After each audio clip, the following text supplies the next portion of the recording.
तो आज हम पढ़ने वाले हैं फैक्टराइजेशन यानी कि गुणनखंड। गुणनखंड को किस तरीके से सॉल्व करना है बहुत ही इजी तरीके से आज मैं आपको समझाने वाली हूँ। उससे पहले अगर आपको मेरी वीडियोस अच्छे लग रहे हैं तो चैनल को सब्सक्राइब करें, वीडियो को लाइक करें। चलिए स्टार्ट करते हैं। तो ये एक गुणनखंड का क्वेश्चन है 4x² + 5x - 6। तो ये इस तरीके से ये क्वेश्चन है गुणनखंड का, फैक्टराइजेशन का, कि किस तरीके से हम इसको सॉल्व करेंगे। तो देखिए ये क्वेश्चन है 4x² + 5x - 6। तो सबसे पहले जो हमें देखना है वो ध्यान में रखना है कि ये वाली जो फर्स्ट वाला जो ये टर्म है इसको मल्टीप्लाई करना है हमें लास्ट वाली टर्म से। 4 को मल्टीप्लाई करना है हमें यहाँ पे 6 से। तो यहाँ पे अपन इसको करेंगे 4 × 6 = 24। 4 को हमने 6 से मल्टीप्लाई किया है। फर्स्ट वाली टर्म और लास्ट वाली टर्म को हमने सबसे पहले क्या करा है, मल्टीप्लाई कर रहा है। उसके बाद में हमें ये बीच वाली टर्म देखनी है, मिडिल वाली टर्म +5। देखिए बच्चों, हमें फैक्टराइजेशन करना है यानी कि फैक्टर करने हैं इनके। तो हमें किस तरीके से करना है, फर्स्ट हमारा पार्ट हो गया 4 को 6 से हमने मल्टीप्लाई कर लिया, यानी कि ऐसे दो फैक्टर्स हमें निकालने हैं जो मल्टीप्लाई करने पे तो आए 24 और प्लस करने पर आए +5, प्लस या माइनस करने पे आए। तो प्लस या माइनस का क्या मतलब हुआ, मैं सबसे पहले आपको वो समझा देती हूँ। देखिए जो ये रूल होता है वो आप समझिए, प्लस और प्लस दो संख्याएं हैं, एक प्लस की है दूसरी भी प्लस की है, तो आंसर हमेशा प्लस आएगा। प्लस प्लस क्या होता है प्लस, माइनस माइनस भी क्या होता है प्लस, प्लस माइनस या फिर माइनस प्लस क्या होता है बच्चों माइनस। दो संख्याएं हैं, मान लीजिए यहाँ पे 4 है यहाँ पे 3 है, तो दोनों को 4 और 3 क्या हो गए, 4 और 3 को हमें क्या करना है ऐड करना है। तो हमें क्या लिख देंगे अपन +7।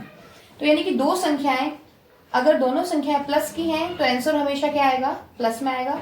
दोनों संख्याएं अगर माइनस की हैं तो आंसर हमेशा क्या आएगा प्लस में आएगा। एक संख्या प्लस की है एक संख्या माइनस की है तो आंसर हमेशा माइनस का आएगा। एक संख्या माइनस की है और एक संख्या प्लस की है तो अभी आंसर हमेशा माइनस का आएगा। तो हमें दो ऐसे फैक्टराइजेशन फैक्टर्स लेने हैं जिनको मल्टीप्लाई करने पे तो क्या आए 24 आए और प्लस या माइनस करने पे हमारे पास क्या आए +5। तो किस तरीके से अपन करेंगे, देखिए सबसे पहले 24 किस किस की टेबल में आता है, तो अपन एक ले सकते हैं 6 और 4। 6 4 = 24। इनको मल्टीप्लाई करने पर हमारे पास हमारा जो हमें चाहिए वो आ रहा है 24। पर क्या इसको प्लस या माइनस करने पे +5 आ रहा है। तो देखिए 6 को प्लस करना है 4 से, 6 और 4 क्या हो गया 10, पर ये हमें नहीं चाहिए। 6 को माइनस करके देखेंगे 4 से तो 2, ये भी हमें नहीं चाहिए। यानी कि 6 और 4 जो फैक्टर है वो यहाँ पे सूट नहीं कर रहे हैं। तो अब और देखेंगे 24 किसकी टेबल में आ रहा है, और आ रहा है 8 3 = 24। 8 3 = 24। तो देखिए 8 3 = 24। फर्स्ट जो हमारा कंसेप्ट है वो क्लियर है कि हमको मल्टीप्लाई करने पे 24 चाहिए, हमें मल्टीप्लाई करने पे 24 मिल गया है। अब हम देखेंगे कि हमें प्लस या माइनस करने पर क्या +5 मिल रहा है। तो हम पहले 8 और 3 को ऐड करेंगे, 11 प्लस किया तो 11 आया प्लस का, पर ये तो हमें नहीं चाहिए तो हम माइनस भी करके देख लेते हैं। +8 में माइनस किया हमने 3 तो क्या आ रहा है हमारा 5। बड़ी संख्या का निशान लगता है बच्चों, तो ये हो गया +5, तो यही हमें चाहिए। तो हमारी दोनों जो कंडीशंस हैं वो फुलफिल हो रही हैं इस फैक्टर से, तो हम इस फैक्टर को ले लेंगे। 8 और 3 को हम यहाँ पे फैक्टराइजेशन के लिए चूज कर लेंगे। तो हमारे फैक्टर्स क्या आ गए यहाँ पर 8 और 3। देखिए बच्चों रिपीट कर लेते हैं वापस से एक बार। सबसे पहले हमें फर्स्ट वाली संख्या का और लास्ट वाली डिजिट का मल्टीप्लाई करना है, हमने मल्टीप्लाई कर लिया। फिर हमें बीच वाली डिजिट मिडिल जो टर्म है उसको यहाँ पे साइड में रखना है, जो भी निशान यहाँ लगा हुआ है वो हमें निशान उसके संग लगाना है। अब हमें ऐसे फैक्टर्स चाहिए जिनको मल्टीप्लाई करने पे तो 24 आए, प्लस या माइनस करने पे हमारे पास क्या है +5 आए। ध्यान रखिएगा बच्चों यहाँ जो निशान है वो ही आंसर में आना चाहिए। तो हमने देखा कि किस तरीके से हमने ढूंढे फैक्टर्स। फैक्टर मिलने के बाद हमें कुछ नहीं करना है, हमें जो पहली वाली टर्म है वो डायरेक्ट हमें 4x² लिख देनी है।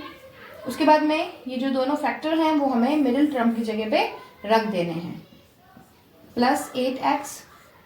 देखिए बच्चों पहला फैक्टर था हमारा प्लस का 8 और माइनस का 3, प्लस माइनस माइनस बड़ी संख्या का निशान तो 5 आ गया। तो हमारा जो फैक्टर है वो प्लस का 8 है और माइनस का 3 है। अब आप यहाँ पे प्लस का 8 रखें या माइनस का 3 रखें, उससे कोई फर्क नहीं पड़ता है। +8 और यहाँ पे माइनस का 3x, क्योंकि ये x की टर्म है इसलिए हमें x लगाना जरूरी है। अब यहाँ पे -6 है, हमने यहाँ पे लिख दिया -6। देखिए बच्चों, हम क्वेश्चन को चेंज नहीं कर रहे हैं, क्वेश्चन को हम चेंज नहीं कर सकते हैं। अगर आप इसको सॉल्व कर रहे हैं, प्लस का 8 माइनस का 3x, 8x में से 3x माइनस हुआ तो क्या आया 5x। हमने क्वेश्चन को चेंज नहीं किया है, बस हमने क्वेश्चन के फैक्टर्स कर दिए हैं। चलिए नेक्स्ट क्या करेंगे, नेक्स्ट हमें इन दोनों टर्म में से हमें कॉमन टर्म ढूंढनी है। कॉमन मतलब जो दोनों में आती हो।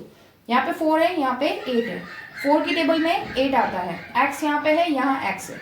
स्क्वायर का मतलब होता है बच्चों x square means x into x, x cube means x into x into x. तो बच्चों x स्क्वायर 2x है तो 1x यहाँ पे है, तो 4 और x हमको दोनों में कॉमन दिख रहे हैं, तो हमने यहाँ पे ले लिया 4 और x। जब हमने 4 और x ले लिया तो यहाँ पे 2x है, तो 1x बचा, वो हमने यहाँ लिख दिया। प्लस का प्लस 8, 4 की टेबल में 8 कितने टाइम्स में आ रहा है, 4 2 जा 2 टाइम्स में, 4 2 जा 8। x यहाँ पे है, x यहाँ पे है, तो हम x को नहीं लिखेंगे क्योंकि हमने x पहले ही बाहर ले लिया है। तो कॉमन जो था वो हमने बाहर ले लिया, जो भी बचा हुआ पार्ट था वो हमने, रिमेनिंग पार्ट हमने ब्रैकेट में लिख लिया। उसी तरीके से हम इन दोनों टर्म्स को करेंगे।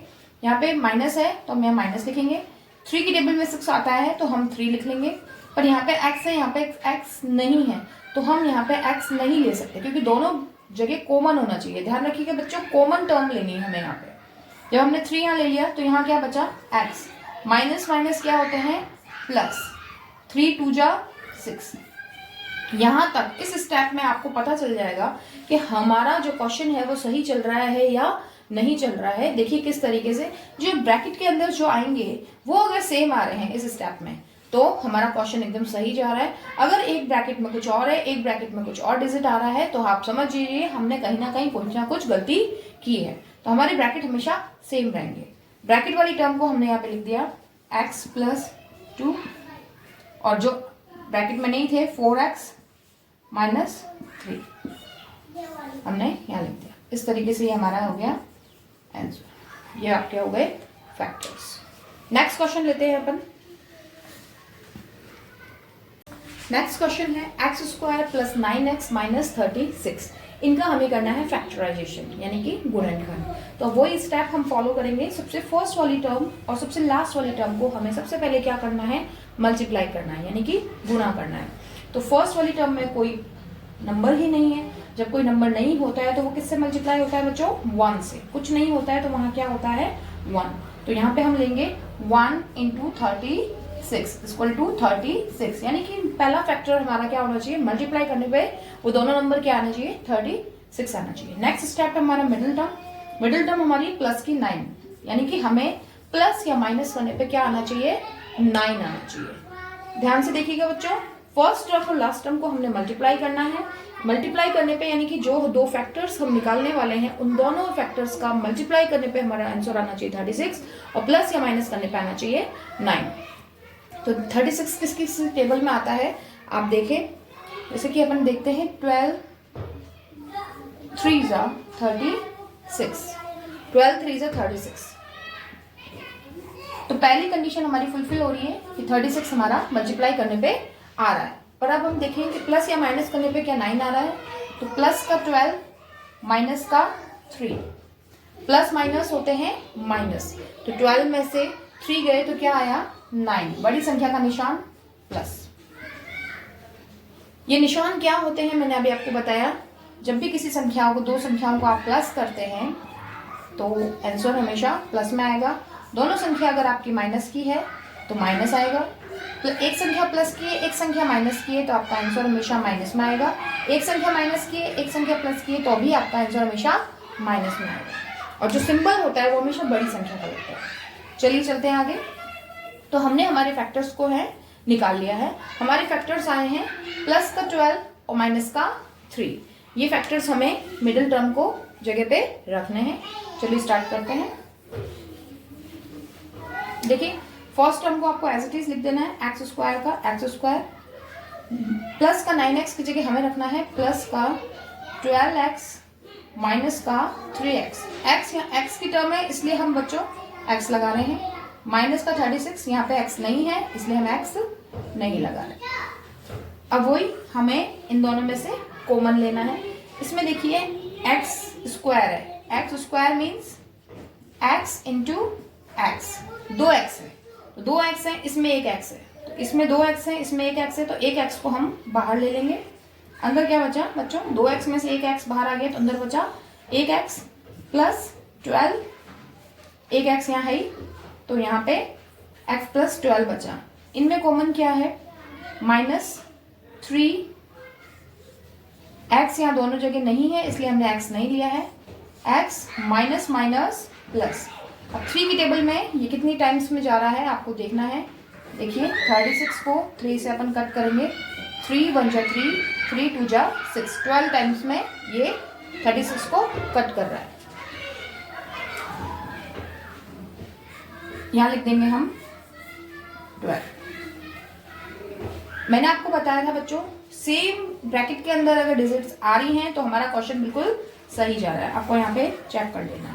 तो x प्लस 12 और x प्लस 12 दोनों जगह सेम है तो हमारा ये क्वेश्चन बिल्कुल सही है। x माइनस 3 दूसरा वाला फैक्टर आ गया और इस तरीके से आपके फैक्टराइजेशन गुणनखंड कंप्लीट हो गए। नेक्स्ट एक और अपन एग्जांपल लेते हैं। नेक्स्ट एग्जांपल हम ले रहे हैं 6x square plus 7x minus 5। ये एग्जांपल्स मैं आपको इसलिए करवा रही हूँ क्योंकि अगर ये तीनों एग्जांपल्स आपने अच्छे से समझ लिए तो इसके बियॉन्ड आपको कुछ भी ज़्यादा समझने की ज़रूरत नहीं है। आपको आसानी से आप किसी भी तरीके के गुणनखंड आसानी से कर सकते हैं। चलिए स्टार्ट करते हैं। इसमें हमको फर्स्ट टर्म को मल्टीप्लाई करना है लास्ट टर्म से, यानी कि 6 इंटू 5 आपको करना है। 6 5 30, यानी कि हमारे को मल्टीप्लाई करने पे क्या चाहिए, 30 चाहिए और प्लस या माइनस करने पे हमको चाहिए 7। तो हम देखेंगे 30 किस किस की टेबल में आता है, तो 10 इंटू 3, 10 3 30। अब हम देखेंगे कि पहली कंडीशन हमारी फुलफिल हो गई है। दूसरी कंडीशन है प्लस का 7 चाहिए हमें, तो हमने प्लस का 10 लिया और माइनस का 3 लिया। प्लस माइनस होते हैं बच्चों माइनस, तो 10 में से 3 गए तो बचा 7, बड़ी संख्या का निशान लग गया, यानी कि हमारी सेकंड कंडीशन भी इसमें फुलफिल हो रही है। तो हमें फैक्टर्स मिल गए हैं प्लस का 10 और माइनस का 3। तो रखते हैं हम इन फैक्टर्स को यहाँ पे।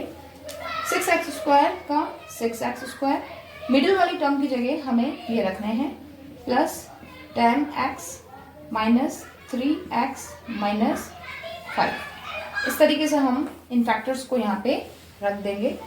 अब आपको इन दोनों में से कॉमन लेना है।